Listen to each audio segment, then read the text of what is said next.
गांव में राजू नाम का एक होशियार लड़का अपने दादाजी के साथ रहता था। उनके दादाजी के पास एक पुराना संदूक था जिसमें एक कीमती हीरा रखा था। ये हीरा उनके परिवार की अमानत थी, जिसे उन्होंने अपने दादा से विरासत में पाया था। एक दिन जब दादाजी ने संदूक खोला तो हीरा गायब था। दादाजी घबरा गए और बोले, राजू, हमारा सबसे कीमती हीरा कहीं चला गया। राजू परेशान हो गया और पूरे घर में ढूंढने लगा, लेकिन हीरा कहीं नहीं मिला। वह सोचने लगा, क्या कोई इसे चुरा कर ले गया? राजू गांव में घूम घूम कर पूछने लगा, क्या किसी ने हमारा हीरा देखा है?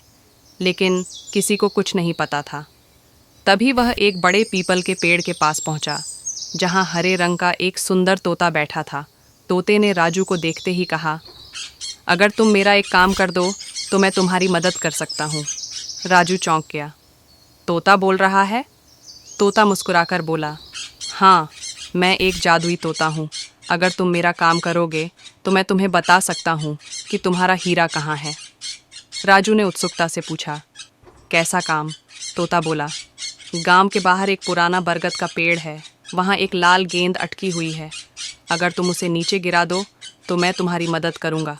राजू तुरंत वहाँ पहुँचा, लेकिन उसने देखा कि गेंद बहुत ऊंचाई पर अटकी हुई थी। उसने एक लंबी लकड़ी उठाई और धीरे धीरे गेंद को नीचे गिराने की कोशिश की, लेकिन गेंद हिल तो रही थी पर गिर नहीं रही थी। राजू ने एक और तरीका सोचा। उसने पास से कुछ छोटे छोटे पत्थर उठाए और ध्यान से निशाना लगाकर मारा। आखिरकार गेंद नीचे गिर गई। तोता खुश होकर बोला, बहुत बढ़िया, अब मैं तुम्हें बताता हूँ कि तुम्हारा हीरा कहाँ है। तोता राजू को एक पुरानी झोपड़ी के पास ले गया। वहाँ एक नटखट बंदर बैठा था जिसके हाथ में चमकता हुआ हीरा था। राजू चौंक गया।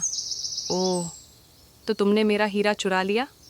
बंदर हंसते हुए बोला, मैंने इसे चुराया नहीं, ये तो मुझे झाड़ियों में पड़ा मिला था।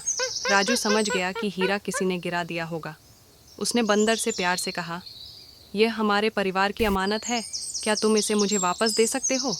बंदर थोड़ी देर सोचता रहा, फिर मुस्कुराया और राजू को हीरा लौटा दिया। राजू दौड़कर अपने दादाजी के पास गया और उन्हें हीरा दे दिया। दादाजी बहुत खुश हुए और बोले, बेटा, तुम्हारी समझदारी और ईमानदारी की वजह से हमें हमारा खजाना वापस मिल गया। तोता भी खुशी से बोला, देखा, जब तुम दूसरों की मदद करते हो तो तुम्हारी भी मदद होती है।